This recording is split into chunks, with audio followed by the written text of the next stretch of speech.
Javno-komunalno preduzeće Parking servis potpisalo ugovore o poslovno-tehničkoj saradnji sa javno-komunalnim preduzećima Parking servis iz Niša i Novi autoprevoz iz Vrnjačke Banje. Za samo 7 godina od instaliranja softvera za naplatu parkiranja mobilnim telefonom preko SMS-a, novosadski model naplate parkiranja primenjuje se još u Požarevcu, Zrenjaninu, Smederevu, Užicu, Sremskoj Mitrovici, Bačkoj Palanci, Novom Pazaru, Rumi, Požegi, Šidu, Bečeju, Staroj Pazovi, Knjaževcu, Zlatiboru, Petrovcu na Mlavi i drugim mestima u Srbiji. Parking servis je jedno od retkih gradskih preduzeća koje svoje usluge pruža i van Novog Sada.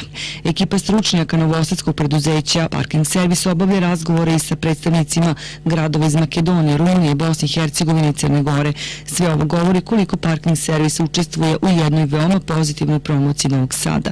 Većina gradova partnera u kojima se primenjuje ovaj SMS sistem naplate su i članovi Udruženja parkirališta Srbije, u čijem radu Parking servis iz Novog Sada ima veoma značajnu ulogu. Kroz ovo udruženje rešavaju se i mnogi problemi vezani za delatnost parkiranja u Srbiji.